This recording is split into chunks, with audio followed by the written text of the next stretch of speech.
Hello जी, नमस्कार। बहुत बहुत स्वागत है आपका एक बार फिर से इस वन शॉट सीरीज में। हम लोग एक दो दिन थोड़ा सा डिले हो गए थे, कुछ टेक्निकल इश्यू होने की वजह से। मैंने बच्चों को ज़्यादातर मैसेज तो कर दिया था किस कारण से क्लासेस नहीं आ रही। आज से आपकी प्रॉपर क्लासेस लगेगी वापस, और वही हमारा शेड्यूल रहेगा जो हमेशा पहले चलता आया था। सुबह लैंग्वेज आना, शाम को लाइव क्लास, दूसरे दिन ट्यूशंस वगैरह, और बिल्कुल भी डिले नहीं होगा। मैंने आपसे वादा किया था ना 31 जनवरी को, उस दिन ही सिलेबस होगा, कोई समस्या आपको आने नहीं आएगी। ठीक है, तो चौथा चैप्टर जो हम लोग पढ़ रहे थे आपके द्विघात समीकरण के बारे में, उसके हमने इंट्रोडक्शन बहुत ज़बरदस्त तरीके से पढ़ा था। मैंने आपको एक स्लाइड के अंदर पूरे चैप्टर की भाषा आपके सामने 5 पेज की पूरी आपके सामने लेके आया था। प्लस दूसरी बात, हम लोगों ने उसकी लाइव क्लास भी ले ली थी, MCQ वगैरह। तो आज आपके सामने आ रही है जो द्विघात समीकरण है, उसमें प्रश्नावली 4.1, 4.2 और 4.3। इसमें खास बात यह है कि आपके ज़्यादा सवाल है नहीं, इसमें एक बड़ा सवाल आता है, वो भी अथवा में आता है। तो हम लोग टोटल 7 से 8 सवाल हम लोग करने वाले हैं। कितने सवाल? 7 से 8 सवाल हम लोग करने वाले हैं, और बहुत शानदार तरीके से हम लोग करेंगे इनको, और बहुत बेहतरीन तरीके से क्लियर हम लोग करेंगे। तो मैं जो सवाल करवा रहा हूँ वो आप कर लें, बिल्कुल भी टेंशन नहीं लें। ये क्यों नहीं करवाया, ये आ सकता है। तो हम लोग जो बातें आपके सामने करेंगे बेहतरीन तरीके से मैं आपके सामने करने वाला हूँ। सवाल क्या कह रहा है? दूसरा सवाल, यदि दो क्रमागत धनात्मक पूर्णांकों का गुणनफल 306 हो तो पूर्णांक ज्ञात कीजिए। आपके सामने एक द्विघात समीकरण आपको बनानी पड़ेगी। द्विघात समीकरण में एक चर आपको x मानना पड़ेगा। क्या मानना पड़ेगा? एक चर आपको x मानना पड़ेगा। उसके अकॉर्डिंग आपको चलते जाना है, और उसके हिसाब से आपको क्या करना है जी? काम करना है। वर्ड प्रॉब्लम है, जैसे थर्ड वाले चैप्टर में हम लोगों ने पढ़ी थी, उस हिसाब से आपको काम करना है। एक द्विघात समीकरण बनाना है। द्विघात समीकरण मतलब x² भी आना चाहिए, x भी आना चाहिए, अचर भी आना चाहिए, ABC के मान आएंगे। और फिर इसके बाद आपके पास सामने 2 सिचुएशंस बनेगी। कौन सी 2 सिचुएशंस? आप इसको गुणनखंड विधि से करेंगे या श्रीधराचार्य विधि से। हम लोग ज़्यादातर श्रीधराचार्य विधि को अप्लाई करेंगे, और बढ़िया तरीके से काम हम लोग करने वाले। तो पहली बात तो ये बोलो, यदि 2 क्रमागत धनात्मक पूर्णांक, क्योंकि पूर्णांक तो पॉजिटिव भी हो सकता है, नेगेटिव भी हो सकता है, और आपको लेना धनात्मक लेना। इसका मतलब 1 2 3 4 इनमें से कोई उत्तर आएगा। ऋणात्मक हमारे काम का नहीं। क्रमागत का मतलब होता है जस्ट आगे वाला नंबर। जैसे 15 का क्रमागत कौन होता है? 16। 20 का क्रमागत कौन होता है? 21। 100 का क्रमागत कौन होता है? 101। तो 2 क्रमागत पूर्णांक आपको मानना, एक ज्यादा मानना। तो हम लोग लिखेंगे माना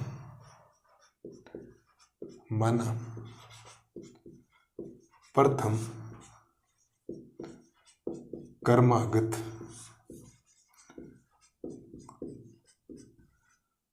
धनात्मक पूर्णांक बराबर x। एक x मान ली।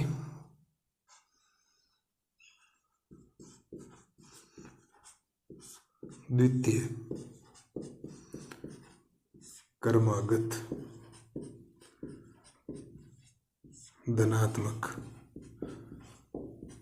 पूर्णांक, वो हो जाएगा x + 1। क्योंकि एक ज्यादा है तो सोचना भी 14 का क्रमागत कौन होता है? 15 का होता है। तो 14 में क्या जोड़ा आप लोगों ने? एक ही तो जोड़ा, हर बार एक जोड़ रहा। ठीक है, ये आ गया। अब प्रश्न अनुसार क्या बोल रहा है उस हिसाब से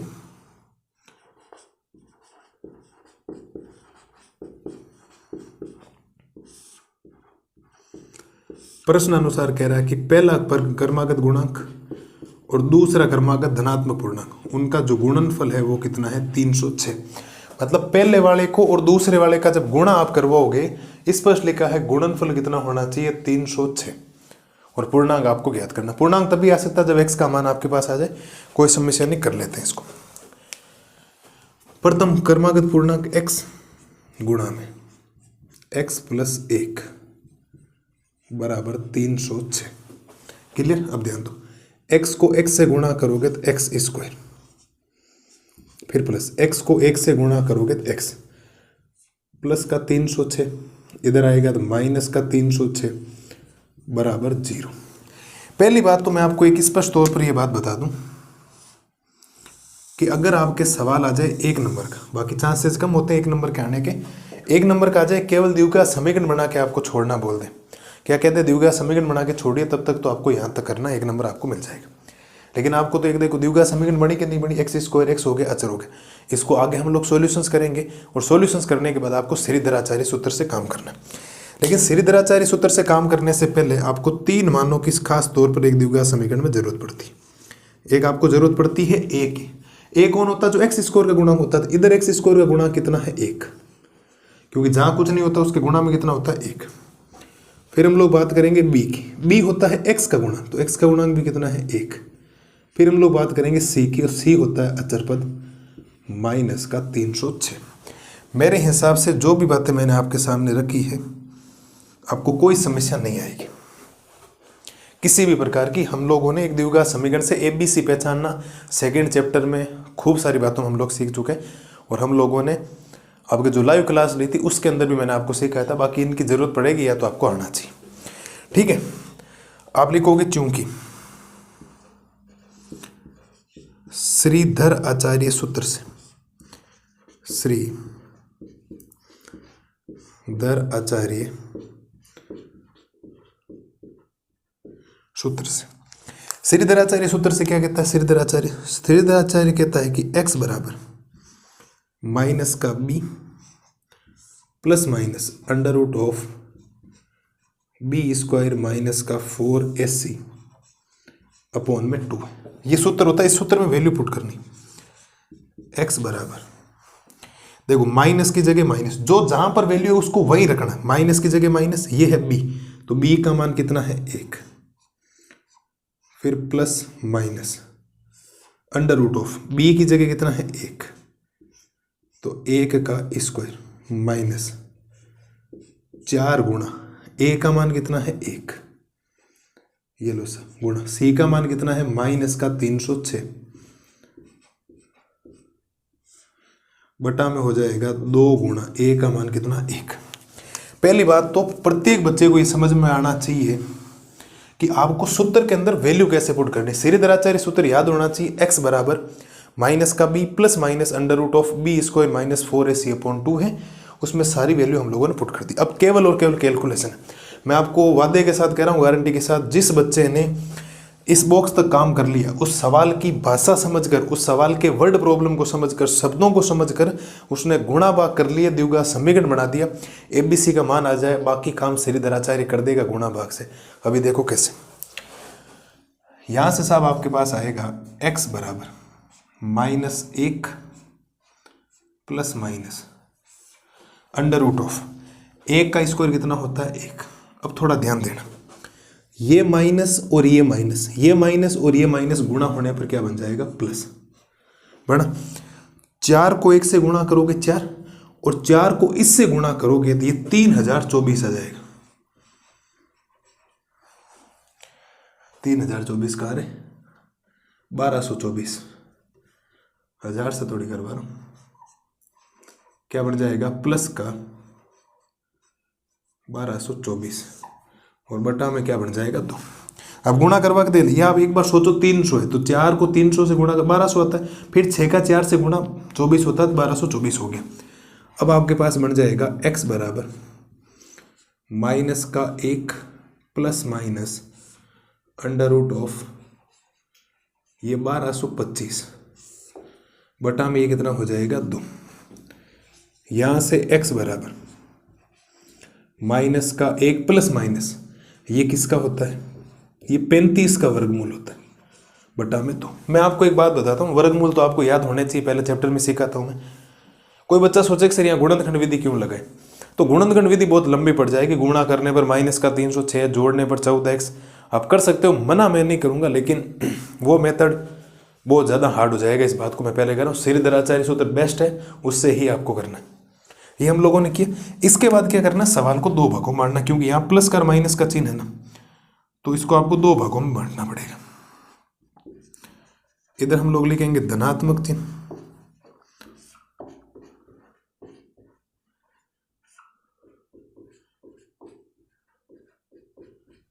इधर हम लोग क्या लिखेंगे ऋणात्मक चिन्ह। एक तरफ आपको धनात्मक चिन्ह लेना, एक बार आपको ऋणात्मक चिन्ह लेना। अब बच्चे धनात्मक लेने का मतलब इसको हटा देते नहीं सब, ये सेम रहेगा। -1, इन प्लस माइनस में से एक बार प्लस लेना, 35 बटा में 2, x बराबर -1 माइनस लेना इस बार, तो माइनस का 35 बटा 2, तो x बराबर 35 में से 1 जाएगा तो 34 बटा 2, तो x का मान कितना आ जाएगा 17। x का मान कितना आ जाएगा आपके पास 17। ठीक है, ये हो गया। इधर सोल्व कर लो, -1 और -35 हो जाएगा माइनस का 36/2 और -36/2 का मतलब हो जाएगा माइनस का 18 और माइनस का क्या हो जाएगा 18 और -18 तो अपने काम का ही नहीं है क्योंकि अपने तो यहाँ शब्द स्पष्ट लिखा गया धनात्मक। क्या लिखा गया धनात्मक, तो ऋणात्मक तो काम का ही नहीं। यह हम लिख देंगे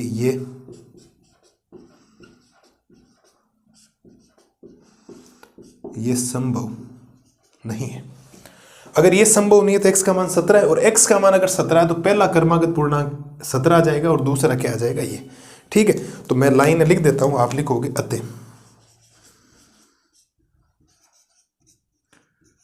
अतः प्रथम क्रमागत धनात्मक पूर्णांक बराबर x माना था हम लोगों ने और x कितना आया 17।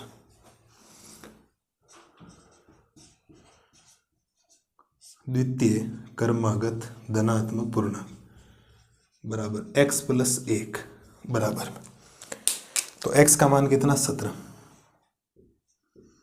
प्लस में 1 बराबर में कितना, तो प्रथम क्रमागत पूर्णांक तो आपके पास आ गया 17 और द्वितीय क्रमागत पूर्णांक आ गया आपके पास 18। ये लो सर, ये आपके एक सवाल का सॉल्यूशन आपके सामने मैंने शानदार तरीके से कर दिया है और किसी भी प्रकार की आपको समस्या नहीं आएगी, गारंटी मेरी। इससे बेहतरीन तरीके से कोई मेथड नहीं हो सकता। मैंने एक एक चीज़ आपके लिए बारीकी से लिखी है। मैंने आपको पहले ही बोला था पूरी एक वर्ड प्रॉब्लम है आपके सामने, पूरी 4.3 तक आपको एक भाषा देगा। भाषा के तौर पर आपको द्विघात समीकरण बनाना है। स्पष्ट बोल रहा था, दो कर्मागत तो एक x और एक x + 1 होता है। बहुत ज़्यादा चांस है, 99.99% इस सवाल के आने के चांसेस है। एक x मान लिया, एक x + 1 और बोला है कि यदि दो कर्मागत धनात्मक पूर्णांक गुणनफल पहले का और दूसरे का जो गुणा है वो 306 गुणा किया, द्विघात समीकरण बने। 0 को हमेशा इधर रखना है, बाकी सबको इधर ले आओ। द्विघात समीकरण बन गई। a का मान x² का गुणांक, तो इस बार x² गुणांक कितना 1। b होता है x का गुणांक, तो x का गुणांक कितना है 1। c हो गया -306। श्रीधराचार्य सूत्र से सूत्र, ये श्रीधराचार्य सूत्र याद रखना है। x बराबर -b plus minus √b² - 4ac/2 है। मान रखा, गुणा भाग किया, यहाँ पहुंचे। बीच वाले गुणा भाग थोड़ा ध्यान रख लेना, माइनस माइनस प्लस हो जाएगा, बच्चे बहुत कंफ्यूज होते हैं इसमें। 1225 किसका वर्गमूल होता है 35 का। दो भागों में बंटेगा हमेशा। ये जो प्लस माइनस का चिन्ह, एक बार धनात्मक चिन्ह एक बार ऋणात्मक चिन्ह।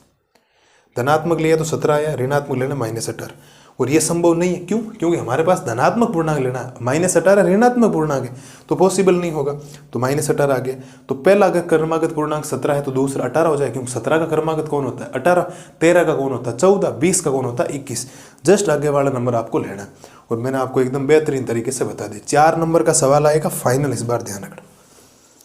मैं जो आपको 7 से 8 सवाल टोटल करवाऊंगा, बेहतरीन तरीके से आपको मिलाए हुए होने चाहिए और शानदार तरीके से आपको इनका सॉल्यूशंस आना चाहिए। करो जी, ले लो स्क्रीनशॉट वगैरह, कोई समस्या आपको नहीं आएगी, मेरी गारंटी किसी भी प्रकार की। आप इजी वे में इसको कर सकते हो और इजी वे में समझ सकते हो। ले लो स्क्रीनशॉट, क्योंकि 4.1 के अंदर इकलौता ऐसा सवाल है जो आने लायक है। बाकी सारे छोटे छोटे सवाल हैं कि द्विघात समीकरण है कि नहीं है, ये मैंने आपको MCQ वाली सीरीज में करवा दिए छोटे वाले।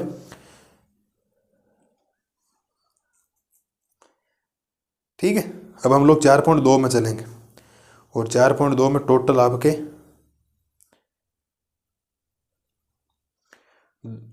3 उदाहरण है, 3 में से 2 हम लोग करने वाले। गुणनखंड विधि है, मूल आपको याद करने आने चाहिए, उनको हम लोग करेंगे। और 4.2 में 2 ढंग के सवाल है ना। मैं जो आपको बता रहा हूँ आप वो करते जाएं, आपका काम हो जाएगा, चिंता मत करिए।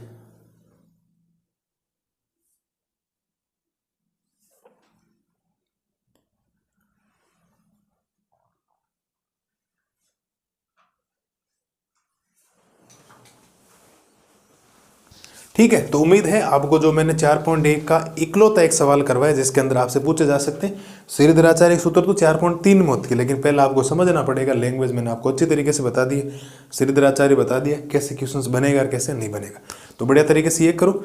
अगली स्लाइड में हम लोग करते हैं आपके जो 4.2 प्रश्नावली है उसके महत्वपूर्ण सवाल। अब देखो साहब, हम लोग करते हैं आपके जो प्रश्नावली 4.2 है। 4.2 में एक एग्जाम्पल नंबर 4 और एक एग्जाम्पल नंबर हम लोग 5 करेंगे।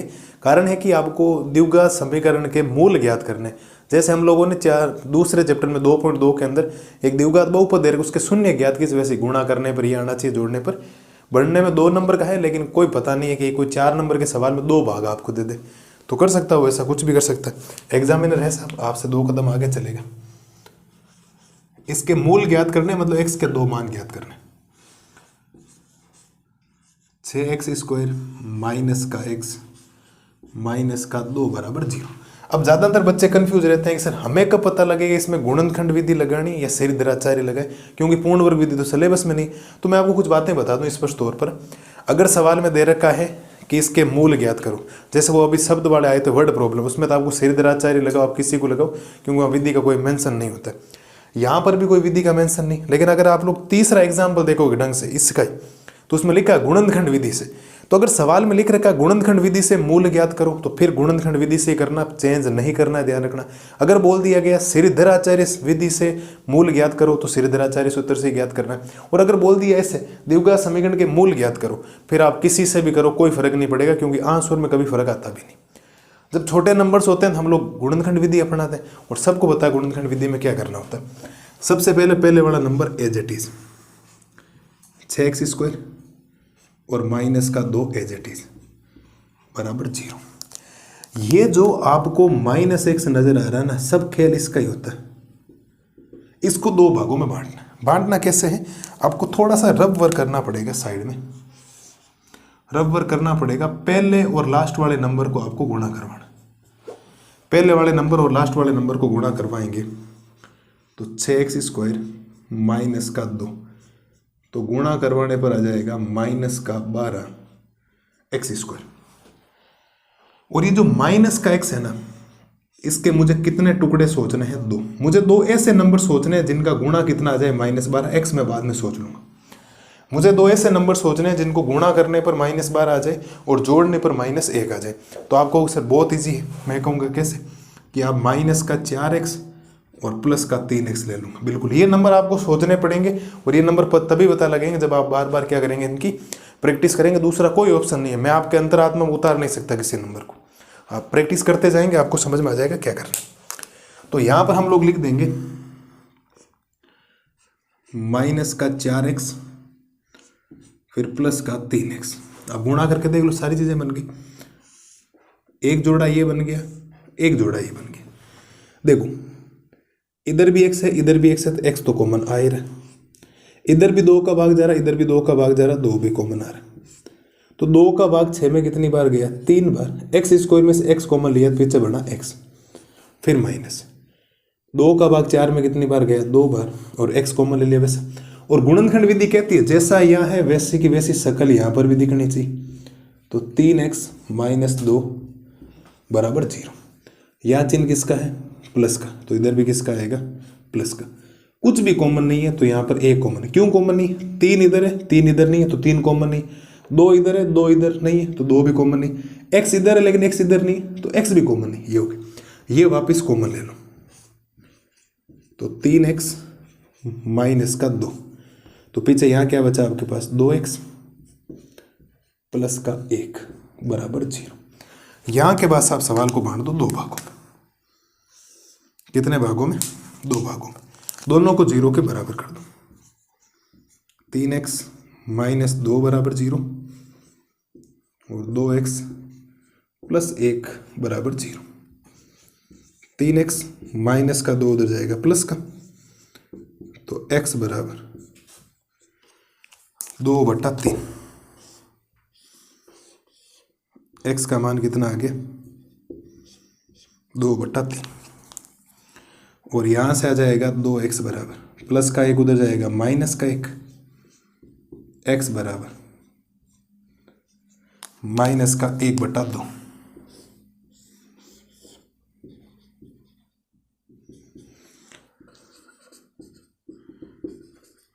अतः मूल 2/3 व -1/2 होंगे। ये लो सर, कहानी खत्म। आराम से देख लो, गुणनखंड विधि आपको आनी चाहिए। गुणनखंड में आप थोड़ा सा अटकोगे क्योंकि इसमें ज़्यादातर सवाल हैं आपके एक रूट वाले जब आ जाते हैं ना, तो उनको कैसे करना होता है वो मैं आपको सिखा दूँ। आप चिंता करो मत बिल्कुल भी, रूट वाले मैं आपको बता दूँ। 2/3 और -1/2 बिल्कुल सर। अगला 5वां एग्जाम्पल और हम लोग करेंगे, और 5वें एग्जाम्पल में रूट वाला वो एक अच्छा एग्जाम्पल है, आ सकता है, ध्यान रखना।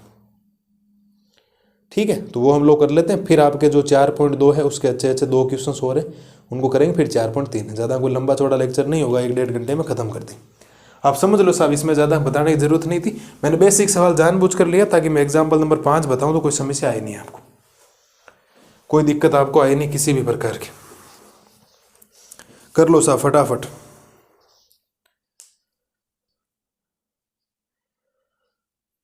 हो जाना चाहिए यहाँ तक, तो ले लो स्क्रीनशॉट वगैरह लो। ये तो सिंपल है, ये तो हम लोगों ने दूसरे चैप्टर में कितनी बातें की इसके बारे में, खूब सारा काम किया, खूब सारा।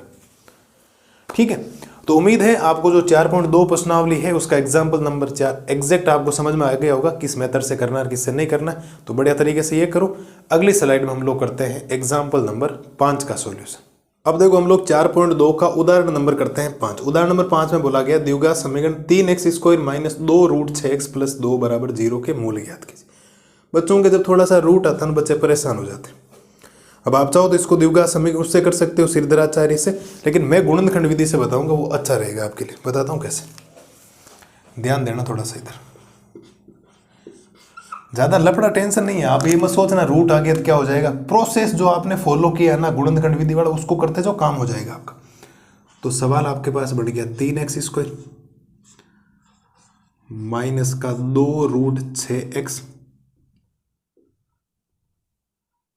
फिर +2 = 0। ये आपके पास द्विघात समीकरण। एक ही काम है, पहले x² वाले और अचर को एज इट इज लिखना होता है, इस बात में हमेशा ध्यान रखना। तो ये बन गया 3x² +2 = 0। अब मेन है मुद्दा इसका। रफ वर्क हमने क्या सीखा था सर? रफ कार्य हमने यह सीखा था कि आप हमेशा पहले और लास्ट वाले नंबर को करोगे गुणा। पहले वाला नंबर 3x² गुणा दूसरे वाला लास्ट वाला नंबर 2।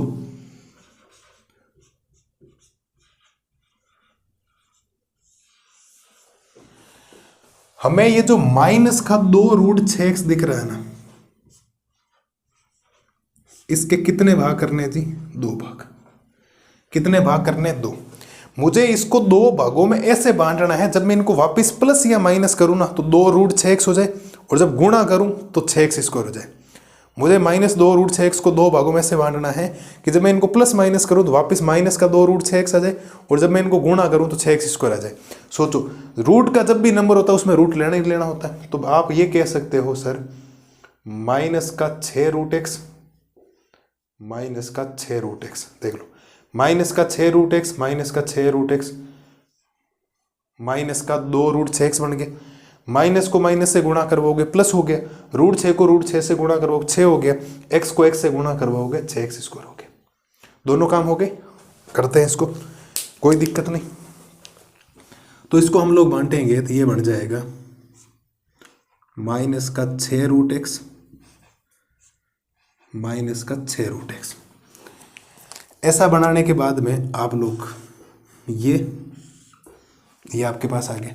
अब थोड़ा सा क्या होगा, यहाँ सीधे कॉमन ले नहीं सकते, थोड़ा हम लोग इनको आगे सोल्व करेंगे। आगे क्या करेंगे? सोल्व करेंगे। सुनना कैसे, यहाँ जोड़े बनाने से फायदा नहीं है, क्योंकि मैं सीधा कॉमन लूंगा तो आपको समझ में भी नहीं आएगा। मैं आगे बताता हूँ कैसे। जो 3 लिखा गया ना सर, इसको लिख दो √3 गुणा √3। लिख सकता हूँ मैं 3 को, कोई समस्या नहीं, क्योंकि √3 को √3 से गुणा वापिस 3 आ गया।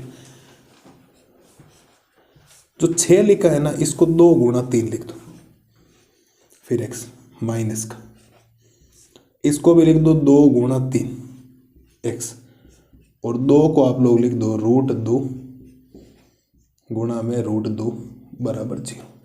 ज़्यादा कुछ भी चेंजेस नहीं किया। अब थोड़ा ध्यान देना, √3 गुणा √3 एक्स स्क्वायर। ये दोनों नंबर अलग अलग कर दो, रूट को अलग अलग कर दो। √2 गुणा √3 फिर एक्स, इसमें भी अलग अलग कर दो।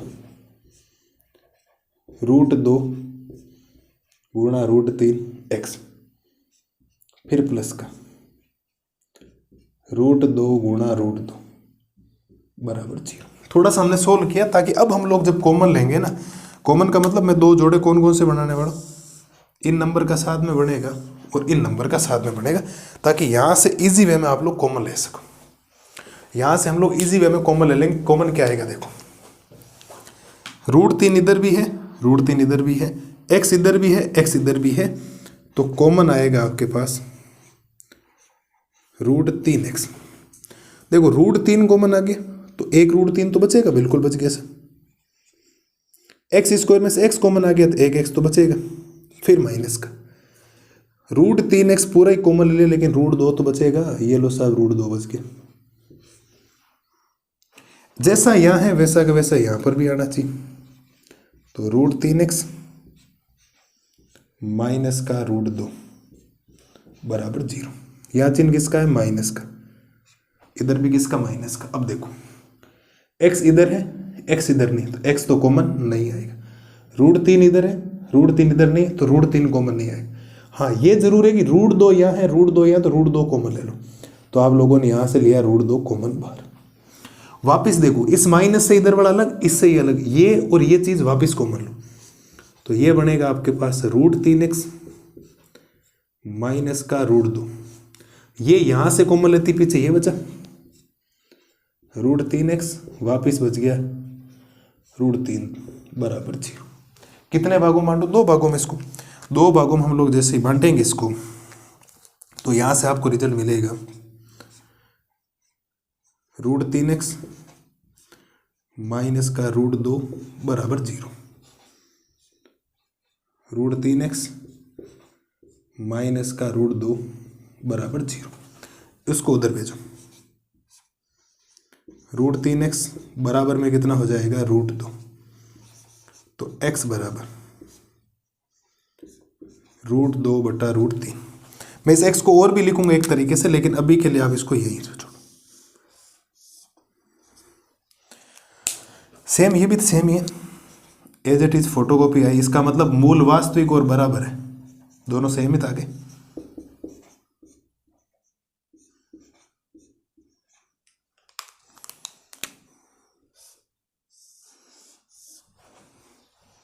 ये आपके पास उत्तर है सर, है ना। अब मैं आपको थोड़ा सा इसके बारे में और बता दूं। इस चीज को चाहो तो आप लोग ऐसे भी लिख सकते हो,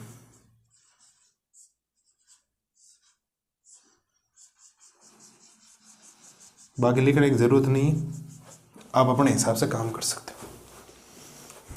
कैसे सर, अरे भाई ऊपर भी रूट है नीचे भी रूट है, दोनों के साथ में रूट लगा दिया, क्या समझे। जैसे गुणा में लगाया था वैसे भाग में लगा दिया, कोई दिक्कत नहीं। अलग अलग करोगे वैसे भी सेम आ जाएगा। तो ये है साहब रूट वाला, बिल्कुल भी डरने की जरूरत नहीं है। ऐसा नहीं है रूट आते आप सवाल को देखो और क्या तो सवाल छोड़ देते, ऐसा मत करना कृपया करके। करना इसको, हम लोग जब आगे ट्राई करते हैं ना तो चीज़ें हो जाती हैं, हम जैसा चाहते हैं वैसा वैसा काम हो जाता है। आप मना नहीं कर सकते इसको ऐसा क्यों किया, और आ सकता है, ध्यान रखना इंपॉर्टेंट है। 4 नंबर में बन सकता है ये भाई, कोई जरूर थोड़ी 4 नंबर में जितनी आप चीज़ें चाहते हो उतनी बने, कम भी तो बन सकती है ना। तो 4 नंबर सवाल कौन मना करेगा, इसको हो सकता है इस सवाल का। इस बात को आप लोग विशेष तौर पर ध्यान रखना और बढ़िया तरीके से इसको क्या कर देना, सोल्व आउट कर देना। हाँ जी साहब बताओ, करो इसका स्क्रीनशॉट वगैरह लो, जैसा मैंने किया। किताब वाले ने थोड़ा शॉर्टकट में ज़्यादा किया है, बाकी मैंने इसको इजी वे में कर दिया, चिंता मत करो आप लोग, एकदम इजी वे में इसको कर दिया। ठीक है, अब तो प्रश्नावली 4.2 के सवाल हैं, क्योंकि पहला सवाल तो मूल ज्ञात करने वाला, तो मैंने मूल ज्ञात करना बता दिया आपको। और तीसरा और छठा हम लोग इसके अंदर 2 सवाल करेंगे। बहुत अच्छे सवाल हैं, आप सोच नहीं सकते इतने गजब के सवाल, बहुत बढ़िया तरीके से मैं आपको इनको बताऊंगा और शानदार तरीके से हम लोग काम करने वाले। तीसरा और छठा सवाल, ठीक है। तो बढ़िया तरीके इसका स्क्रीनशॉट लो, फिर हम लोग 4.2 का तीसरा सवाल करते हैं। जो जो सवाल आ सकते हैं एग्जाम में उनको फोटोकॉपी सीधी आपको छपवा रहा, ठीक है जी।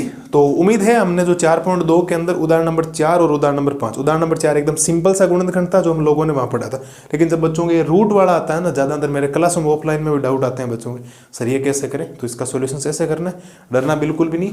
रूट है तो सबको रूट में बदल दो। देखो ये रूट में नहीं था तो भी हमने रूट में बदला ताकि कॉमन लेने में रूट इजी, मैं सीधा कॉमन लेता ना आपको समझ में नहीं आता, बाकी अब आपको जब कॉमन लिए, कॉमन लेने के बाद सेम प्रोसेस है, तो बढ़िया तरीके से ये करो। अगली स्लाइड में हम लोग करते हैं जो प्रश्नावली आपके 4.2 है उसका क्वेश्चन नंबर 3 का सोल्यूशन। अब देखो 4.2 प्रश्नावली उसका हम लोग क्वेश्चन नंबर करते हैं 3। क्वेश्चन नंबर 1 और 2 इतने खास नहीं है, मैंने आपको गुणनखंड विधि सिखाती है, बाकी जो जो करवा रहा हूँ आप उनको कर लें, मोर देन सफिशिएंट है, मस्त रहिए आप लोग। ठीक है, ऐसी दो संख्याएं आपको ज्ञात करनी है जिनका योग तो 27 होना चाहिए और गुणनफल क्या होना चाहिए 182। अब इसमें क्या होता है, बच्चों के ज्यादातर संख्याएं याद होती है 13 और 14, बच्चे सीधे ही लिख देते हैं 4 नंबर के सवाल, ऐसे मार्क्स थोड़े मिलेंगे आपको। मार्क्स के लिए आपको एक प्रोसेस से गुजरना होता है, मार्किंग करनी होती है, उस हिसाब से हम लोग करें। तो ऐसी दो संख्याएं ज्ञात कीजिए जिनका योग 27 हो और गुणनफल क्या हो 182। गुणनफल क्या होना चाहिए 182, दो संख्याएं आपको माननी। तो मुझे एक बात बताओ आप लोग, तो हम लोग मान लेंगे दो संख्या, गणित में जो चीज नहीं होती उसको एक्स मान लिया जाता है, माना।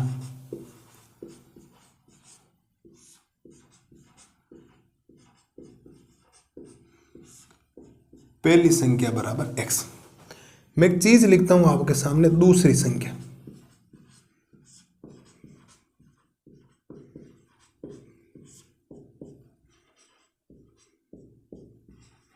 सत्ताईस माइनस एक्स।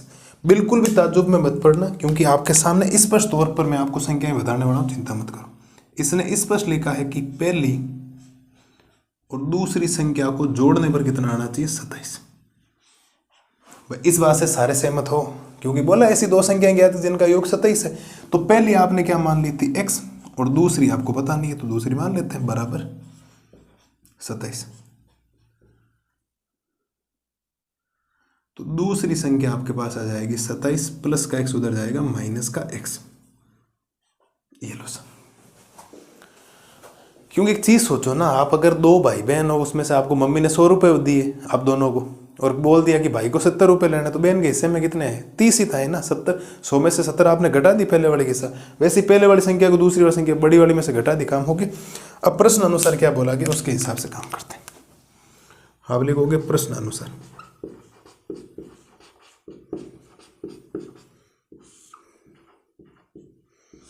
प्रश्न अनुसार पहली संख्या और दूसरी संख्या का जो गुणनफल होना चाहिए वो कितना होना चाहिए 182। बोला ठीक है, करते हैं सर। गुणा करने पर पहली संख्या x गुणा दूसरी संख्या 27 माइनस x बराबर 182। x को 27 से गुणा करोगे तो 27x, x को माइनस x से करोगे तो माइनस एक्स स्क्वायर, प्लस का 182 इधर आएगा माइनस का 182 बराबर 0। ज्यादातर ये सोचते हैं टीचर कि इस माइनस एक्स को नहीं रखना चाहिए, सबको उधर ले जाना, ऐसी कोई जरूरत नहीं, जैसा है वैसा माइनस एक्स स्क्वायर को पहले लिख दो, तो माइनस का एक्स स्क्वायर, फिर भाई ये तो प्लस का है ना, तो प्लस का हो जाएगा 27x और माइनस का 182 बराबर 0। हमें ये पता है द्विघात समीकरण, इसका गुणांक तो प्लस माइनस कुछ भी हो सकता है, घात तो 2 है ना, तो हमें तो उससे मतलब है। तो ये सब हम लोगों ने यहां तक कर दिया इसको।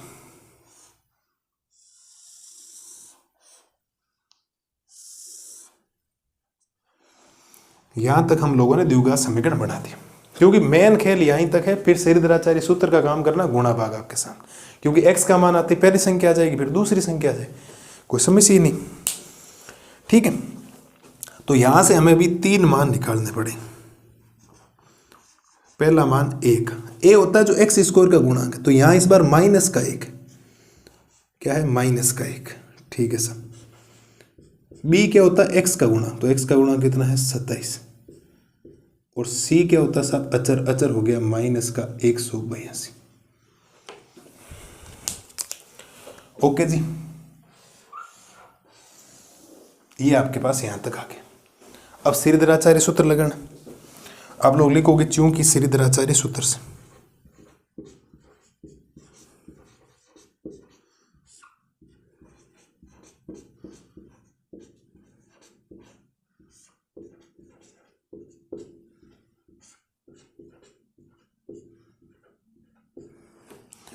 और श्रीधराचार्य सूत्र को एक बार थोड़ा ब्लू पेन से अलग से लिखूं ताकि आपको अच्छे से समझ में आए। एक्स बराबर माइनस का b plus minus under root of b square minus 4ac upon में 2 है। किसी भी हालत में याद होना चाहिए, रग रग में बसा हुआ होना चाहिए आपके श्रीधराचार्य सूत्र, क्योंकि बहुत ज़्यादा काम आएगा इस पूरी प्रश्नावली के अंदर। ये हम लोगों ने यहाँ तक कि अब मान रख दो, जैसा जहाँ पर मान है वैसा रख दो। देखो x की जगह x, फिर इस माइनस के चिन्ह की जगह माइनस, ये है b, तो b का मान कितना है 27, ये लो सब 27, फिर प्लस माइनस का चिन्ह अंडर रूट बी स्क्वायर मतलब 27 का स्क्वायर माइनस का 4 गुना ए, कहाँ पर ए बोलो ए है माइनस का 1 और सी है माइनस का 182 बटा में हो जाएगा 2 गुना ए का मान -1। शायद यहाँ तक तो कोई समस्या आपको आएगी नहीं किसी प्रकार की। हमने देखा देख मान पुट कर दिए, जो वैल्यू जहाँ रखनी थी उनको उस स्थान पर हम लोगों ने रख दिया। इसके बाद क्या होगा सर, इसके बाद x बराबर, देखो ये तो माइनस का 27 ही रहना है, फिर प्लस माइनस 27 का स्क्वायर 729 होता है। ये तो अब याद होना चाहिए साहब आपको, पहले कह रहा हूं मैं माइनस। अब मैं आपको बताता हूं, खेल देखना थोड़ा सा। देखो माइनस को माइनस से गुणा किया प्लस आया, इस माइनस को इस माइनस से गुणा किया आया प्लस, लेकिन प्लस को वापस माइनस से गुणा करने पर क्या आ जाएगा माइनस। 4 को 1 से गुणा करोगे 4 आएगा, और 4 को जब 182 से आप लोग गुणा करेंगे तो ये 728 आ जाएगा। मैंने आपके सामने सीधा गुणा रख दिया ताकि आप लोग सोच सको, क्यों मेरे बार बार क्वेश्चंस करवा के क्वेश्चन ऑफलाइन कोचिंग हो मेरे ऑनलाइन में याद हो गए साहब मेरे को, तो है ना 728। और 2 को जब -1 से गुणा करवाओगे तो माइनस का 2। आप में से 90% बच्चे ऐसे हैं जो देख रहे हैं, पक्का कहेंगे सर माइनस से माइनस कैंसिल कर दो। ऐसा कुछ नहीं होता, ये पूरा सॉल्यूशंस होने के बाद कैंसिल होगा, पहले कह रहा हूं आपको। तो x बराबर माइनस का 27 प्लस माइनस, ये रूट के अंदर 1 ही बचेगा और बटा में -2। सोल्व कर दो, x बराबर माइनस का 27 प्लस माइनस 1 का रूट 1 होता है बटा में -2। चलो सर इसको कितने भागों में बांट देते हैं, 2 भागों। इधर हो जाएगा धनात्मक चिन्ह, ये 2 चिन्ह है ना यहाँ पर, यहाँ हम लोग लेंगे धनात्मक चिन्ह।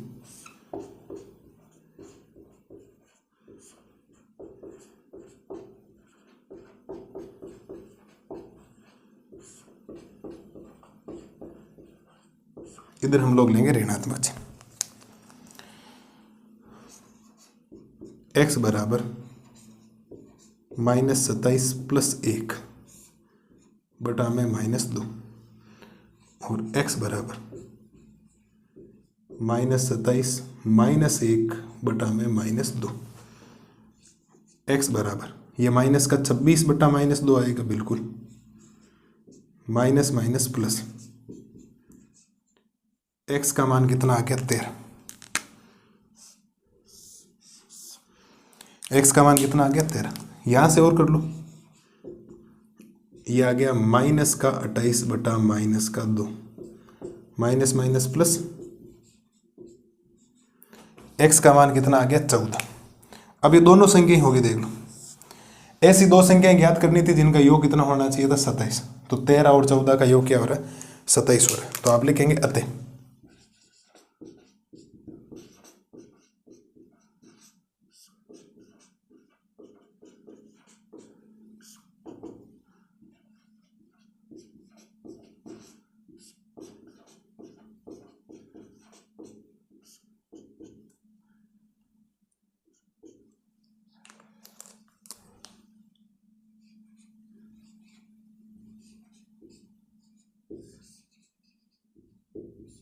ये लो सर। मैं एक ही मेथड चला रहा हूँ बार बार ताकि आपके दिमाग में वही मेथड घुसे और बढ़िया तरीके से आप लोग उस मेथड के ऊपर गौर करेंगे तो आपको बार बार सेम मेथड। श्रीधराचार्य सूत्र के बाद में तो गुणा भाग है, ध्यान रखना। केवल और केवल आपको प्लस माइनस आना चाहिए, स्क्वायर आना चाहिए, रूट आना चाहिए, ज़्यादा कोई लंबा चौड़ा काम नहीं है। यहाँ तक महत्वपूर्ण चीज़ें किसको क्या मानना है, क्योंकि हम लोग जब थर्ड वाला चैप्टर पढ़ते हैं 2 चर वाले रैखिक समीकरण, वहाँ हमारे पास ऑप्शन होता है कि किसको x मान लो और किसको y मान लो, कोई फर्क नहीं पड़ता इधर। लेकिन यहाँ फर्क पड़ेगा, यहाँ चर इकलौता है, चर एक x ही आएगा, क्योंकि द्विघात समीकरण का सामान्य रूप होता है x square plus B x plus C बराबर 0। तो यहाँ तो चर एक है, तो उसको इस चर को x को ढंग तरीके से आपको मानना, फिर जाकर आपका काम हो जाएगा। उम्मीद है मैंने जितनी बातें आपके सामने लिखी है आपको एकदम शानदार तरीके से समझ में आ गई होगी, एकदम बेहतरीन तरीके से। अब ये नहीं कह सकते कि सर ये बात आपने जो बताई मेरे को समझ में नहीं है, मैंने इतने शानदार तरीके से आपको चीजें बता दी। एक एक चीज आपने यहां तक ये पढ़ा है, ABC लिखा श्रीधराचार्य सूत्र से गुणा भाग। इसके बाद यह ध्यान रखना, बच्चे जब धनात्मक चिन्ह लिखते हैं इसको बदल देते नहीं, ये नहीं, यहां प्लस और माइनस का चिन्ह, एक बार बीच में प्लस का चिन्ह, एक बार बीच में माइनस का चिन्ह। तो एक 13 आया और एक 14 आया, तो पहली संख्या 13, दूसरी संख्या 14, कोई फर्क नहीं पड़ता। ये एक साहब अगर सपोज 13 यहाँ रखते हैं, फिर 27 में से 13 जाता है तो भी 24 14 ही बचते, कोई समस्या नहीं थी। ले साहब स्क्रीनशॉट लो फटाफट।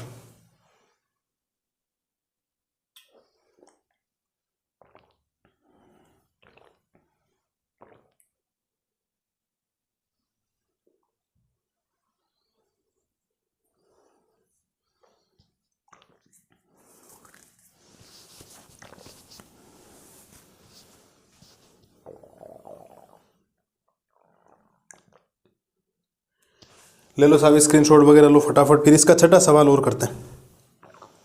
कौन सा सवाल? छठा सवाल। ठीक है, सिंपल सिंपल से हैं, श्रीधराचार्य हम लोग लगाएंगे। तो उम्मीद है मैंने जो 4.2 का आपको क्वेश्चन नंबर 3 बताया बढ़िया तरीके से आपके क्लियर हो गया होगा। मेन मुद्दा यहाँ तक है, श्रीधराचार्य सूत्र आपको लगाना आना चाहिए, ABC आपको पहचानना आना चाहिए। ये हम लोग दूसरे चैप्टर डिस्कशन कर चुके हैं, लाइव क्लास में डिस्कशन कर चुके हैं, आज और कर लिया तो बढ़िया तरीके से मेरे लालो लाली इस बात को तो समझ गए होंगे। तो बढ़िया तरीके से ये करो। अगली स्लाइड में हम लोग करते हैं आपके क्वेश्चन नंबर 6 का सॉल्यूशन। अब देखो 4.2 है उसका एक लास्ट सवाल है आपके सामने, क्वेश्चन नंबर है 6। आपको दिखने में एक बड़ा सा लगेगा, लेकिन एक्चुअल में द्विघात समीकरण बनाने में इसमें ही मजा आएगा आपको, क्योंकि एक्चुअल में रियल जो प्रॉब्लम हो सकती है ना, अभी तक तो आपको कोई टेंशन ही नहीं थी कि 2 नंबर माने, इसमें आपको रियल में एनालिसिस होगा कि x मानने में कितनी मुसीबतों का सामना करना पड़ सकता है। सवाल क्या कह रहा है? एक कुटीर उद्योग एक दिन में कुछ बर्तनों का निर्माण करता है। एक सपोज एक कुटीर उद्योग है, कुछ बर्तनों का निर्माण करता है, ठीक है, बर्तनों का है सही, हाँ बर्तनों का निर्माण करता है।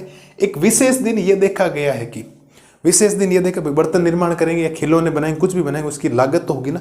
एक विशेष दिन ये देखा गया कि प्रत्येक नग की निर्माण लागत, तो जबकि जो निर्माण लागत होगी रुपए में होगी, उस दिन के निर्माण किए गए बर्तनों की संख्या के दुगुने से 3 अधिक थी। जो निर्माण लागत है वो बर्तनों की संख्या के डबल करने से फिर 3 जोड़ने से प्राप्त होगी। तो इसका मतलब x किसको मानना चाहिए? बर्तनों की संख्या के, क्योंकि बर्तनों की संख्या को x मानोगे तो उसमें निर्माण लागत में डबल करोगे, 3 जोड़ोगे। यदि उस दिन की कुल निर्माण लागत रुपए 90 थी तो निर्मित बर्तनों की संख्या और प्रत्येक नग की लागत ज्ञात कीजिए। ध्यान देना सर, पहली बात तो आपको मानना पड़ेगा x किसको माना है, मेन मुद्दा ही है। तो हम लोग लिखेंगे माना,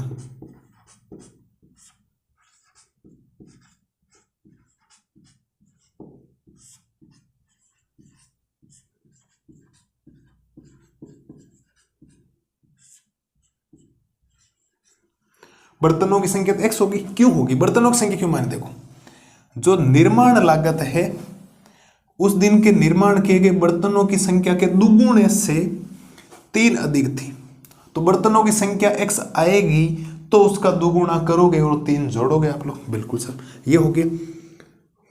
और प्रत्येक नग की लागत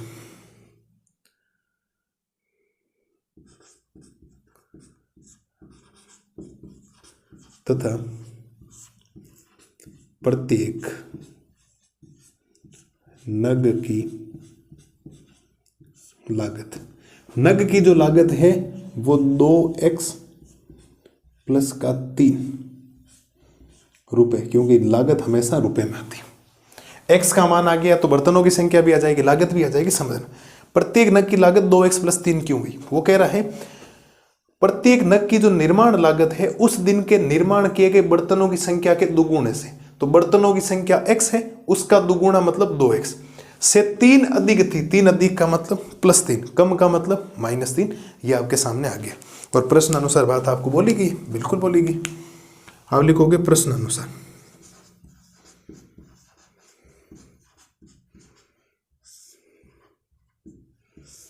प्रश्न अनुसार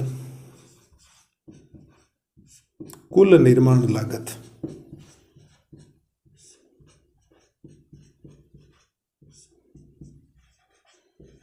बराबर 90 रुपए। अब समझने का प्रयास करना, कुल निर्माण लागत 90 हुई कैसे। अब सोच के देखिए, आपने एक पेन बनाया और एक पेन बना कितने रुपए का, 4 रुपए का। एक पेन की लागत कितनी है, 4, और एक दिन में आपने 20 पेन बनाए तो आपने 20 से गुणा किया। इसका मतलब आपको टोटल एक दिन में जो लागत लगी वो 80 रुपए लगी। तो कुल निर्माण लागत अगर 90 रुपए है तो वो बर्तन कितने बना रहा है, x बना रहा है, उसकी लागत कितनी है, 2x + 3, तो इनको दोनों गुणा करना पड़ेगा, तभी तो आप लोग लागत निकाल पाओगे, वरना लागत कैसे आएगी। ठीक है, तो हम लोग यहाँ पर दोनों को गुणा करवा देंगे, और जैसे ही हम लोग गुणा करवाएंगे यहाँ से, तो x गुणा में हो जाएगा 2x + 3 बराबर 90। x को 2x से गुणा करोगे तो ये बन जाएगा 2x²। 3 को x से गुणा करोगे तो ये बन जाएगा 3x, प्लस का 90 इधर आएगा माइनस का 90 बराबर 0। ये लो सर, ये हमारे पास एक द्विघात समीकरण बन गई। और इन सवालों में पूरे चौथे चैप्टर में सबसे अगर शानदार काम है, जो सबसे थोड़ा सा मुश्किल लगेगा, वो यहाँ तक है। इसके बाद तो ABC के मान मिल जाते हैं, श्रीधराचार्य सूत्र आपको लगाना, कर लेते हैं सब यहाँ से आगे। ठीक है, a बराबर x² का गुणांक 2, b बराबर x का गुणांक 3, c बराबर माइनस का 90। ठीक है, अब ये हो गया, तो आप लोग श्रीधराचार्य सिद्ध लिख दो। आप लिखोगे क्योंकि श्रीधराचार्य सूत्र से।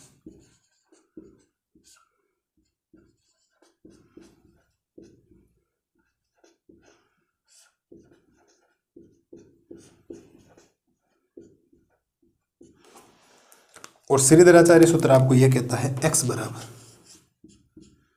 माइनस का b plus minus √b² minus का 4ac अपॉन में 2 है। ठीक है, कोई समस्या नहीं, मान रख दो। x बराबर माइनस की जगह माइनस, b का मान कितना है 3, प्लस माइनस √b², तो 3 का स्क्वायर माइनस का 4 गुणा a का मान कितना है 2, तो a का मान 2 है, और गुणा c का मान कितना है माइनस का 90 बटा में 2 गुणा a का मान कितना हो गया 2। ये लो सर, यहां तक तो कोई समस्या होनी नहीं चाहिए। श्रीधराचार्य सूत्र, अब कैलकुलेशन है, काम ज़्यादा है नहीं। अब ज़्यादा काम नहीं है तो आप लोग यहां से लिखोगे x बराबर माइनस का 3 है आपके पास, बिल्कुल है सर, फिर प्लस माइनस √3 का स्क्वायर कितना होता है 9। देखो माइनस माइनस क्या हो गया प्लस, 4 को 2 से गुणा करो कितना आएगा 8 आएगा, और 8 को 9 से 90 से गुणा करोगे तो 720 आ जाएगा, फिर बटा में कितना आएगा 4, 2 को 2 से गुणा कर दिया 4, तो x बराबर माइनस का 3 प्लस माइनस √, इनको जोड़ोगे तो 729 बटा में कितना 4, और यहाँ से x बराबर माइनस का 3 प्लस माइनस, भाई माइनस का 3 प्लस माइनस ये कितना बचा है, किसका होता है 27 का होता है, और बटा में कितना हो जाएगा 4। ठीक है, यहाँ तक मेरे हिसाब से कोई प्रॉब्लम होनी नहीं चाहिए। इसके बाद आपको इसको सवाल को कितने भागों में बांटना होता है, 2 भागों में। ये हर बार हम लोग बांट रहे हैं। इधर हम लोग लेंगे आपका धनात्मक चिन्ह, कौन सा चिन्ह, धनात्मक चिन्ह, और इधर हम लोग लेंगे आपके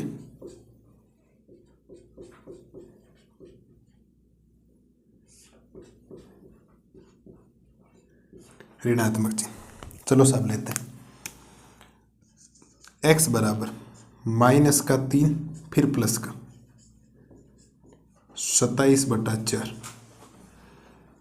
x बराबर माइनस का 3 माइनस का 27/4, x बराबर 27 में से 3 जाएगा 24 बचेगा, 24/4, तो x का मान कितना आ गया 6। एक्स का मान कितना आ गया 6। इसका मतलब एक दिन में कितने बर्तन बनाए थे हम लोगों ने 6। अभी प्राइस निकालने के लिए एक्स का मान रख दो, आ जाए 12 15 आ गया वैसे, लेकिन इसको सोल्व करते हैं पहले।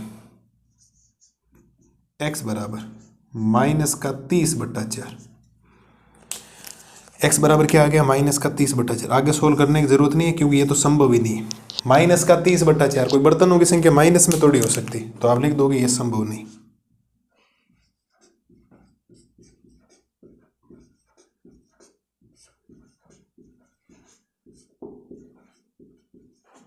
ये संभव नहीं, भाई बर्तनों की संख्या माइनस थोड़ी हो सकती है। भाई -30/4 का मतलब होता है 15/2, -15/2, -15/2 का मतलब 7.5, तो 7.5 थोड़ी हो सकता है। बर्तनों की संख्या पॉइंट में थोड़ी हो सकती है ना, ऐसा नहीं हो सकता ना। तो ये हो गया आपके पास, ठीक है। तो ये तो आ गया आपके पास। यहाँ हम लोग अते वाले नहीं लिखेंगे, अते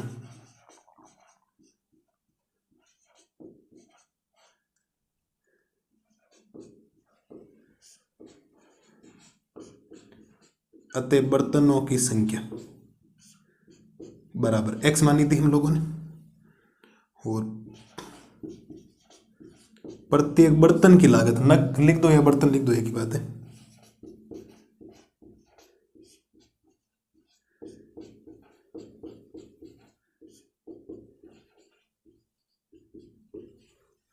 चलो सर वैल्यू पुट कर दो।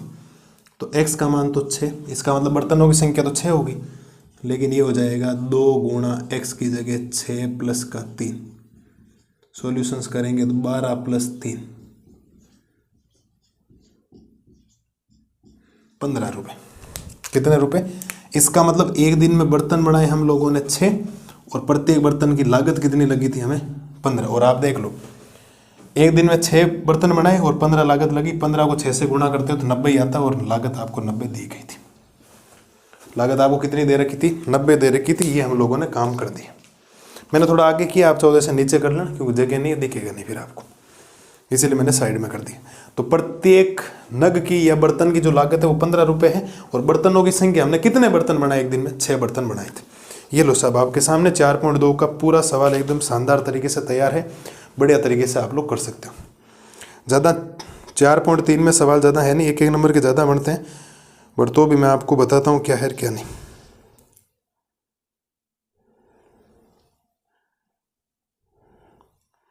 इसमें हम लोग उदाहरण नंबर 9 करने वाले हैं। इसके बाद 4.3 का उदाहरण नंबर 9 है, विविक्तिकर ज्ञात करना। विविक्तिकर ज्ञात करने के बाद मूलों की प्रकृति ज्ञात करनी और वास्तविक उन्हें ज्ञात और करना। पूरा श्रीधराचार्य सूत्र वगैरह लगा करना है, ठीक है। फिर 4.3 का पहला सवाल सेम टू सेम वैसा ही है, तो उसको ज़्यादा दिक्कत है नहीं। और दूसरा सवाल हम लोग दूसरे के दोनों पार्ट हम लोग करने वाले,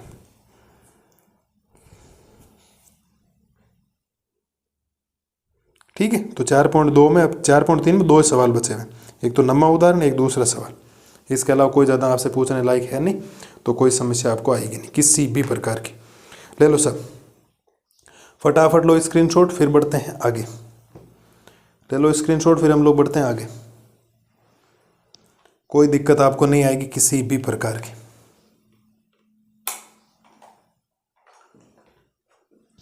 ठीक है। तो उम्मीद है मैंने जो आपको 4.2 के क्वेश्चन नंबर 6 का सॉल्यूशंस बताया, अच्छा क्वेश्चन है। असली प्रॉब्लम इसमें ये जो मानने वाला लैंग्वेज को पढ़ना, एक बार नहीं तो 2 बार, 2 बार नहीं तो 3 बार पढ़ी, ध्यान से चीजें सोचिए, जो चीज होती है उसको अंडरलाइन करिए कि हाँ यहाँ से क्वेश्चन एक्चुअल में स्टार्ट हो रहा है। तो बढ़िया तरीके से ये करो। अगली स्लाइड में हम लोग करते हैं आपकी प्रश्नावली 4.3 का एग्जाम्पल नंबर 9। अब देखो 4.3 में एक सवाल है आपके सामने, एग्जाम्पल नंबर 9। एक द्विघात समीकरण आपको दे रखा है, उसका विविक्तिकर ज्ञात करना है, मूलों की प्रकृति बतानी है, और फिर आपको उसके मूल वास्तविक है तो उनको ज्ञात भी करना, क्योंकि जब मूल काल्पनिक आ जाते हैं ना फिर आगे सॉल्यूशन नहीं होता। अगर कहीं माइनस में आ गया, मतलब b² - 4ac, विविक्तिकर का मतलब होता है d बराबर b² - 4ac। उसकी 3 कंडीशंस बन सकती है। एक तो धनात्मक मान आ सकता है, तो धनात्मक है तो मूल वास्तविक और भिन्न भिन्न होंगे, मतलब आगे सॉल्यूशन होगा, श्रीधराचार्य सूत्र लगेगा। और अगर b² - 4ac का मान 0 ही आ गया तो फिर मूल वास्तविक और बराबर होंगे, तो भी श्रीधराचार्य लगे। लेकिन अगर b² - 4ac का मान 0 से छोटा आ गया, मतलब कोई ऋणात्मक आ, जैसे -8 आ गया, -10 आ गया, -28 आ गया, तो फिर आप लिखेंगे कोई वास्तविक मूल नहीं है, अतः मूलों का अस्तित्व ही नहीं होगा। उस बात को ध्यान रखना आप लोग। मैं आपको एक सवाल करवाता हूँ, इसको बढ़िया तरीके से सारी चीज़ें यहाँ से क्लियर हो जाएगी आपकी, इससे रिलेटेड जितने भी प्रकृति वगैरह से, ठीक है। तो हल में हम लोग पहले तो आपके सामने जो द्विघात समीकरण होता है उसको लिखते हैं। 3x² माइनस का 2x प्लस का 1/3 बराबर 0। अब यहां से आप लोग दो काम कर सकते हो। एक तो सीधा ये कह सकते हो कि a का मान है x² का गुणांक 3, b का मान है x का गुणांक -2 और c का मान है 1/3। चाहो तो इससे कर लो। एक दूसरा तरीका है कि आप अगर इसको मेन समीकरण की तरह बनाना चाहो तो पहले 3 LCM ले लो, फिर वज्र गुणा करवा दो। लेकिन मेरे हिसाब से सीधा काम करना बहुत ईजी रहता है, इस बात को ध्यान रखना। तो हम लोग यहां से 3 मान हम लोग निकालने वाले। a बराबर 3, b बराबर -2 और c बराबर 1/3। ठीक है, विविक्तिकर का बोला तो आप लिखोगे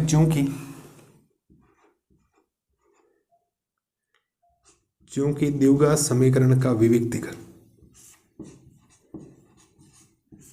द्विघात समीकरण का विविक्तिकर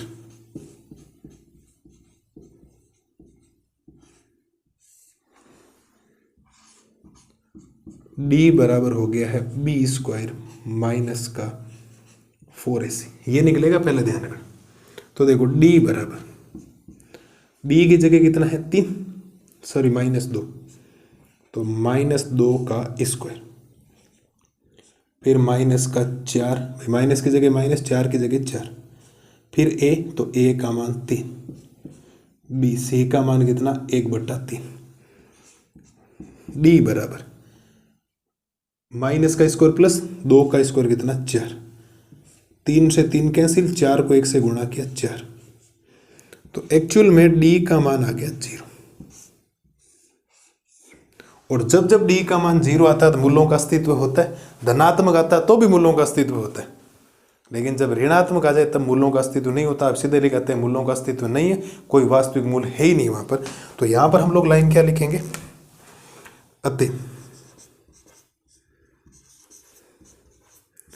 अतः मूल वास्तविक वे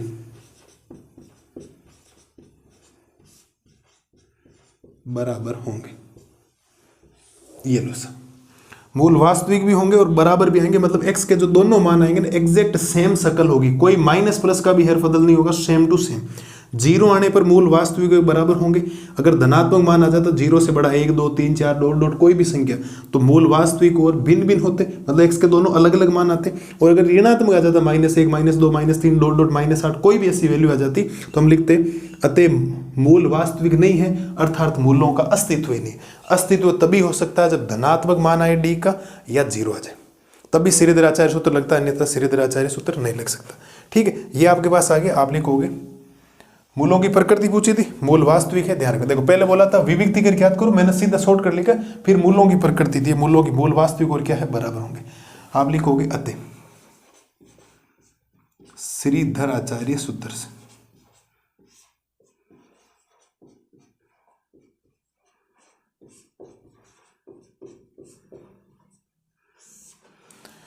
श्रीधराचार्य सूत्र से x बराबर माइनस का b plus minus √(b² minus 4ac upon में 2 है। तो ध्यान देना सा, x बराबर माइनस की जगह माइनस, b का मान कितना जी, b का मान है -2, तो माइनस पहले से और ये आएगा यहाँ पर -2, फिर प्लस माइनस, क्या अंडर के अंदर डायरेक्ट 0 लिख दूं क्या? क्यों मैं वापस मान रखूं, क्योंकि मैंने अभी तो निकाला है b² माइनस 4ac का मान ही तो 0 लिखा है, तो सीधा 0 लिख दिया। और ये हो गया आपके पास 2 गुणा 3, क्योंकि a का मान 3 है, बिल्कुल सर।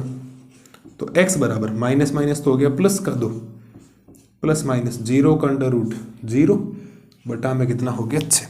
इसको यहां से हम लोग बांटेंगे 2 भागों में। कितने भागों में? 2 भागों में।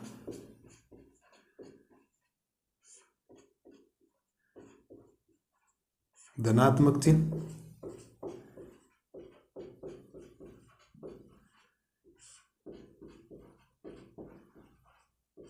ऋणात्मक चिन्ह। धनात्मक का मतलब बीच में प्लस आएगा, फर्क तो पड़ेगा। 2 + 0 बटा में 6 और x बराबर 2 - 0 बटा में 6, तो x बराबर 2/6 2 एकम 2 और 3 दूनी 6, x बराबर 2/6 कट घटाकर 1/3। आप देख लो, मैंने बोला था ना वास्तविक भी है और दोनों बराबर आएंगे, सेम फोटोकॉपी आई। ये लो सर, फाइनल उत्तर। एक सवाल और बचा दूसरा, फिर आपके ये पूरा चैप्टर खत्म ही होने वाला, चिंता मत करो, ज़्यादा देर नहीं लगेगी, है ना। देर से आए लेकिन दुरुस्त आ गए। आपने जनवरी से पढ़ाई शुरू कर दी तो भी आप लोग देर से आए लेकिन आए हो दुरुस्त हो ना। जिस प्लेटफॉर्म पे आए हो उसमें बहुत फायदा होने वाला आपका। तो ये सब आपके सामने है। तो जब भी इसका विविक्ति कर कुछ बोले तो ABC के मान लिखने हैं। द्विघात समीकरण का विविक्ति कर ये होता है, मान आपने निकाला, क्या क्या आएंगे वो आपके ऊपर डिपेंड करेगा। प्लस में आए तो मूल वास्तविक और भिन्न भिन्न होंगे, जीरो आ जाए तो मूल वास्तविक और बराबर होंगे, ऋणात्मक आ जाए तो मूल काल्पनिक होंगे, अर्थात मूलों का अस्तित्व नहीं होगा। वो सवाल यही छूट जाएगा, आगे श्रीधराचार्य नहीं लगे। श्रीधराचार्य 2 ही कंडीशंस में लग सकता है वास्तविक में, या तो D का मान 0 आए या D का मान धनात्मक आए, तो ये आप आगे लगा सकते हो। बाकी आपको नहीं लगाना है, इस बात को ध्यान रखना। आप लोग क्या रखेंगे, आप लोग इस बात को ध्यान, बिल्कुल सा। और श्रीधराचार्य सूत्र आप लोग लगाते जाएंगे और आपका काम होता जाएगा। बोलो जी, कोई समस्या किसी प्रकार की? बोलो बोलो, ले लो स्क्रीनशॉट वगैरह फटाफट। एक सवाल और बचा है, उसको करते हैं और फिर आपकी क्लास हो जाएगी खत्म। और वो भी सिंपल है, ज़्यादा कोई हार्ड नहीं उसमें, कुछ भी चीज़ें हार्ड नहीं। एक स्लाइड का काम है, मैं करवा दूँ उसके ऊपर। वैसे उसमें से एक सवाल तो मैं ऑलरेडी आपको करवा चुका हूँ।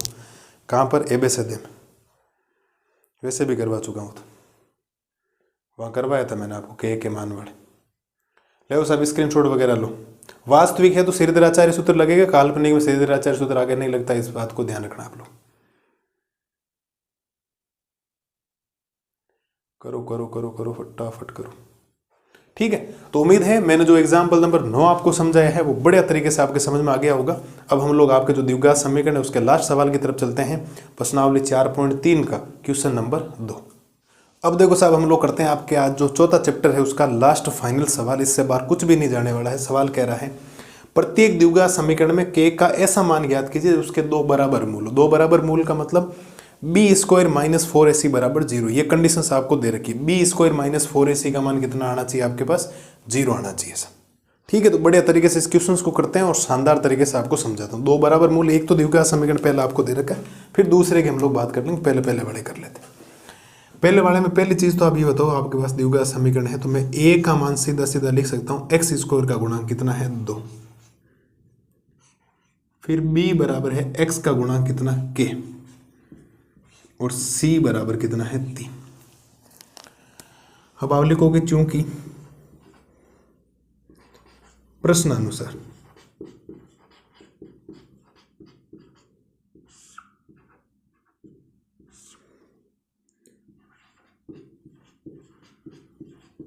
दोनों मूल बराबर है,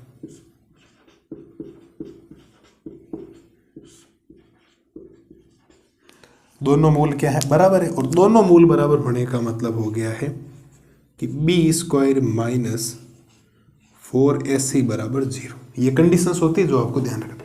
b का मान कितना है? k, तो k² माइनस का 4 गुणा a का मान कितना हो गया? 2, c का मान कितना हो गया? 3 बराबर 0 हो गया। और यहां से k² माइनस का 8 को 3 से गुणा करोगे 24 बराबर 0 हो गया। माइनस का 24 उधर जाएगा, किसका हो जाएगा? प्लस।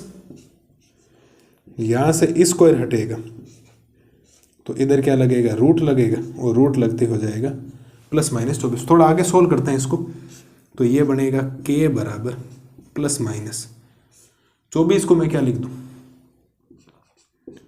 4 गुणा 6 लिख सकता हूं, क्योंकि 4 बार आने पर कितना बन जाएगा? 2। तो +-2√6 इसका फाइनल उत्तर है आपके पास।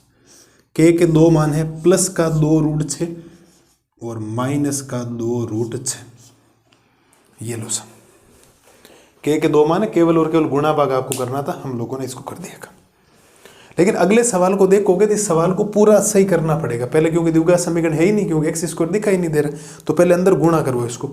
इजी है ना, ये तो सिंपल सा है, कर लेना। क्योंकि 2 नंबर का वो पूछ ले आपको, 2 सवाल पूछ ले। के एक्स को एक्स से गुणा करोगे तो ये बनेगा के एक्स स्क्वायर, के एक्स को -2 से गुणा करोगे तो -2 के एक्स, फिर प्लस का 6 बराबर हो गया 0। यहां से आपके पास 3 मानों की जरूरत आपको पड़ेगी। पहला मान है ए,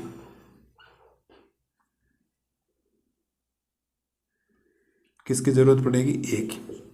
तो ए तो एक्स स्क्वायर का गुणा के हो गया, बी हो गया एक्स का गुणा मतलब -2 के, और सी हो गया आपके पास 6। ठीक है, वही बात जो कि प्रश्नानुसार।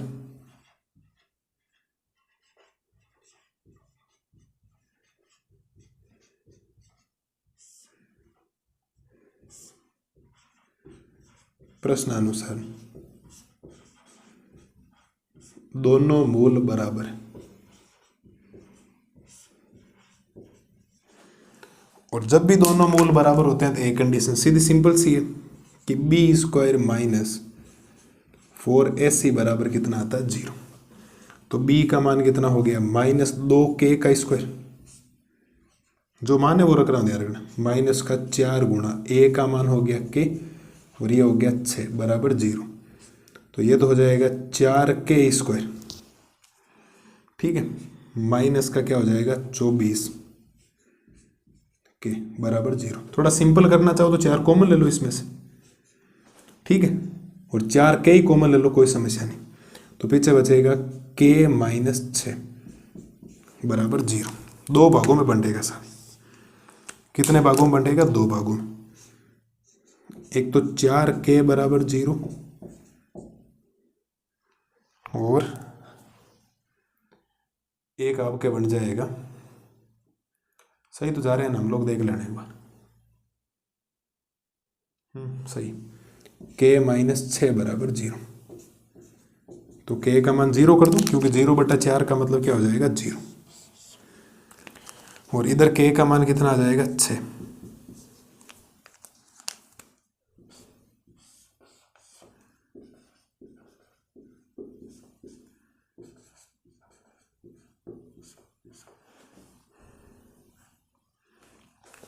ये लो सा, चैप्टर खलास। कोई समस्या नहीं है किसी भी प्रकार की, आप लोग इजी वे में इसको कर सकते हो। एकदम बढ़िया तरीके से मैंने आपको सटीक तरीके से आपको हर चीज़ समझाई है, क्या है क्या नहीं। क्योंकि ये 2 नंबर का नहीं तो 4 नंबर के दोनों सवाल तो बने, दोनों ही दे दे साथ में, कोई भरोसा नहीं है एग्जामिनर का। वो किस हिसाब से सोचता है वो आप नहीं सोच सकते। आपको जो चीज़ें पढ़ा रहा हूँ उनको पढ़ते जाएं, उनके ऊपर काम करते जाएं, मैं वादा करता हूँ आप कहीं नहीं अटकेंगे, गारंटी है मेरी। ठीक है, तो ये है साहब आपके सामने क्वेश्चन नंबर 2 और पूरी प्रश्नावली जो द्विघात समीकरण है, क्वाड्रेटिक इक्वेशंस, उसका कंप्लीट सॉल्यूशंस जो मैंने करवा दिया, उसके अलावा कुछ भी नहीं पढ़े। एग्जाम में 1 वर्ड भी आपके बाहर नहीं जाएगा। मैं आपको जो थ्योरी पढ़ाता हूँ वो कर लें, MCQ वाली सीरीज आप लोग कर लें, और ये कर लें, मोर देन सफिशिएंट है, कुछ भी बाहर नहीं जाएगा। ले लो साहब स्क्रीनशॉट वगैरह लो, और फिर करते हैं क्लास को ख़त्म। फटाफट कर लो, स्क्रीनशॉट वगैरह ले लो। तो यहाँ के 2 मान है, वहां पर भी 2 थे, यहाँ 0 और 6 दोनों है, ध्यान रखना।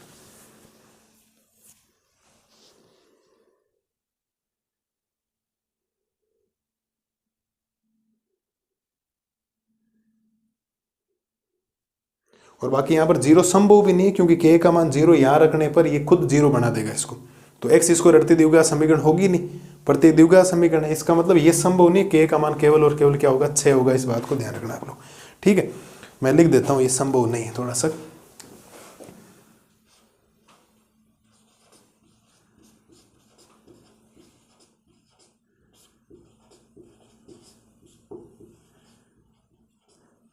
ये संभव नहीं, क्योंकि 0 रखती मामला गड़बड़ हो जाएगा। यहाँ 0 रखती x स्क्वायर को 0 से गुणा करोगे 0, ये भी 0, 6 बचेगा। 6 तो अचर है, द्विघात का होता है, घात 2 बचनी चाहिए ना, वरना 6 रखोगे तो कोई समस्या नहीं।